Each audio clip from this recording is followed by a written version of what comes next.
Hey, good morning. It's another Breakfast at Fiji One Rugby World Cup update. And for the past couple of days, I've been traveling around the northern part of Fiji.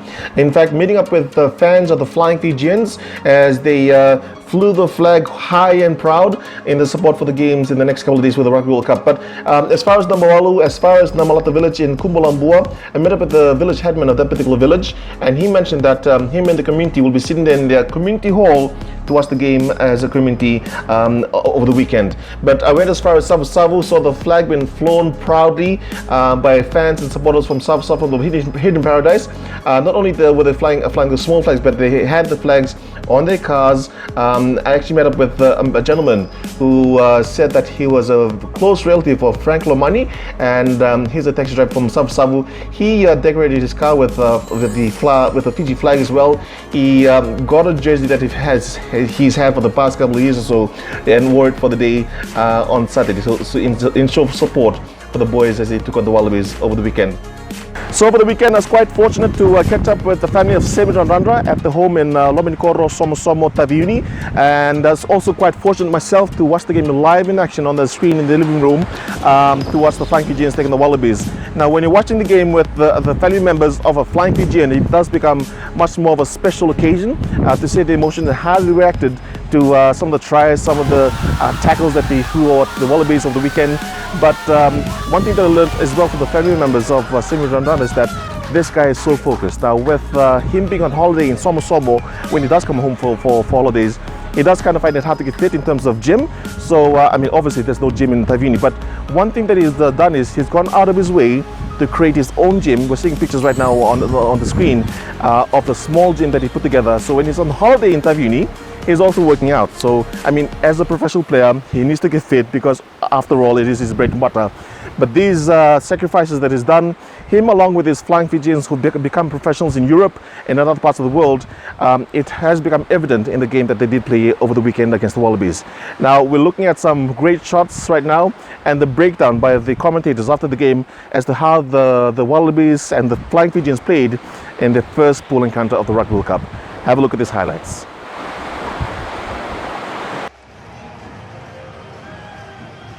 Let's take you back to the beginning, and this is how it all played out at the Sapporo Dome. There were some dazzling runs from Fiji early on, delivered by Joshua Tuisova and Semi Randrandra. This already in the running for the try of the tournament. Yato was a man who put it down Andrew Mertens, and it was all Fiji early on. Yes, they had all the ball except for this little moment here. Great moment as a response from Michael Hooper and the Australians. But apart from that, the Fijians got their hands on the ball and put pressure on Australia. Hodge scored in the try in the corner, of course, as well. But Fiji were picking up penalties aplenty. They were keeping the scoreboard ticking over. And this was what happened at the start of the second half, with Naatha Level getting great reward for all his efforts during the day. A big dive. His teammates, of course, very, very excited. But after that, it was one-way traffic. Well, they put them out by 9 points at that moment. You thought, hang on a second, we've got Fiji on their way to jagging their first win against Australia in 65 years. But the Aussies clicked off the back of an innocuous little penalty, and it was all field position, all points for Australia from there on. This was a key yellow card that went against Levani and Batia. That enabled Tolu Ladu and his buddies to start really cranking it up. Yeah, this was, there were two of these moves. Carbon copies, really. A good line-out win and a try to Tolu Latu. And then we saw just the weight of numbers, still with a player down. Fiji couldn't cover everywhere, and Karevi was the beneficiary there. And then what was an absolutely fantastic move from the Australian backline. Nice little delay of the pass from O'Connor, and beautiful hands from Haylett Petty. And Korobidi against his countryman, stripping away into the corner, and that was the icing on the cake for the Wallabies.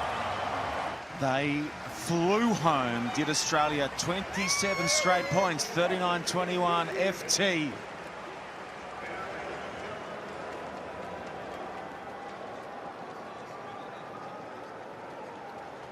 So through one game in Pool D, it is Australia with the bonus point win here. Too good for Fiji. Look, it was a great performance by the Flying Fijians against the Wallabies, and one thing that you must say is that it was still a strong team. On paper, there were some very classy players in the team who performed to their best of their abilities. I mean, coming up against a team like the Wallabies, a team that has performed quite superbly in the past couple of World Cups. They've always made it to the quarterfinals of the World Cup. In the past World Cup as well, they made it to the finals. So I mean, they're a strong team as well in terms of when it comes to World Cups. But apart from that, I know for a fact that Fiji as a nation is still behind the Flying Fijians. It's the first game, and I'm sure that they would kind of like tweak a bit of things in the attack, in their defense, but coming out stronger in the next game against Uruguay. Now, I spoke to Semi Rondano's brother after the game, and he sent his well wishes to the boys in the next couple of days of their campaign in the Rugby World Cup. Here's the message. Even kami ko ando na gito marutak sara mi kito mi sarva matwali nato gito na darbo andin ni gimaten gito to melusi ya kito pamimi natak na nakuko ni gito to pamimi ni may gito kondo nito darbo se mirnanra ya kito sa banu ni binaktu ni na botal ni bidan norto gito saboting go ni dona bono na kartona do na matatim ni biti dona bono kito ngangati ro matwal ni tibili biti na dona bono na kito sabandi tak na kami ko ni nang kito to takam na dorbo sa dona barita kimi naksa kito sa siyang tal ni kito nangi lomo marwa me kito kila ni na matatim ni biti na dona bono binak na do siyang ni quarter final na do sa semi final na World Cup na. There's one player that we'll miss out in the next game against Uruguay, and that of course is Pedeli Yato, one of the strongest players in the Flying Fijians forward pack, and John McKee says that according to Rugby World Cup regulations, it takes a 6-day turnover for the player to recover. So within that time frame, Fiji does play Uruguay, so it's not enough time for him to recover, but he may come into the next game that follows the Rugby World Cup for the Flying Fijians. Up towards the Rugby World Cup in Japan, World Rugby's tackle directives could not have been any clearer about a collision like this. Hodge did not use his arms, his shoulder collided with Yato's head, and since they had been both standing up, there were no mitigating circumstances as to why he should not have been shown a yellow or red card. Now online though, one of the men involved in developing those new tackle guidelines, the South African sports scientist Russ Tucker, said in his opinion Hodge should have been sent off for that infringement.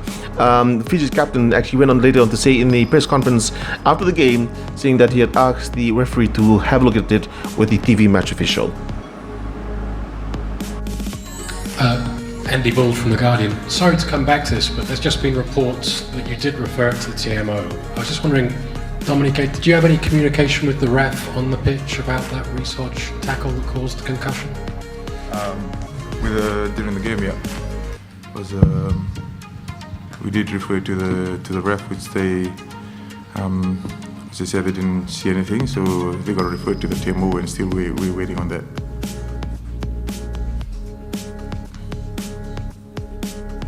Now, apart from the Wallabies taking on the Flying Fijians over the weekend, another spectacular match, a much anticipated match of the World Cup was the New Zealanders taking on the Springboks in the first full encounter of both teams. And as you know, that both teams have won the World Cup twice, so it is quite a spectacular event to watch these two strong teams take on each other head to head in the World Cup pool encounter. Have a look at these highlights.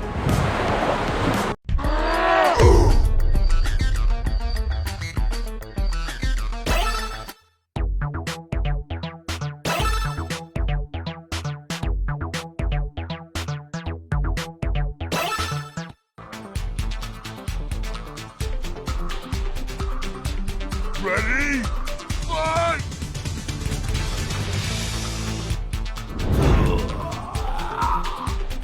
Victory!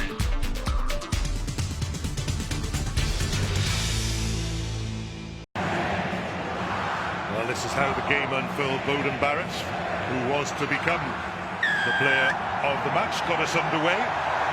Lovely night in Yokohama, and the Springboks took possession and really carried the ball forward for the first quarter, but then the All Blacks so dangerous when they have a chance. It's just taking the opportunity, isn't it? There's a wonderful break up the right-hand side, and then just the awareness of Beauden Barrett to attack the space and George Bridge to follow him through the big gap. This is the first try. That's a gap there. Accelerate through, he's too quick, and then he has a presence of mind to win the space, free his hands, and George Bridge attacks that ball, attacks the support line, and gets over. This is the second try here. Coles with a wonderful offload out of tackle, and Anton Leonard-Brown just almost waltzes across field until he sees a bit of a hole to accelerate through, and there's Scott Barrett this time, socks down, knees up, as you said at half-time, running a support line right up the middle of the field. A spate of scoring, 17 points in 5 and a bit minutes. Yeah, it's 5 minutes. It was 2 tries in 4 minutes, really, wasn't it? And that was the story of the match in many ways. Again, George Bridge working hard on that inside, and that came after a long phase of play on penalty advantage, and eventually South Africa just run out of tacklers. South Africans did come back into the game in the second half. Faf de Klerk feeding Etzebeth, and then this was after Ches and Colby had brought the stadium to life at the right hand side. Peter Steph du Toit notices there's no one in behind, attacks right over the top of the ball. The quickest place to attack is right there. It's amazing, there was no cover there at all. It's a little disguised by Peter Steph du Toit and by Faf de Klerk. Drop goal, Andre Pollard.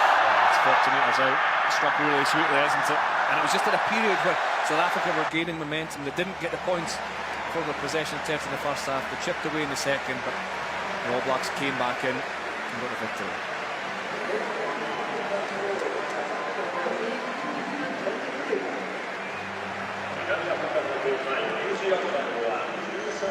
A great performance by the New Zealanders and the Springboks over the weekend, but the focus is on, for us, the Flying Fijians and the next campaign of the Rugby World Cup against Uruguay this Wednesday.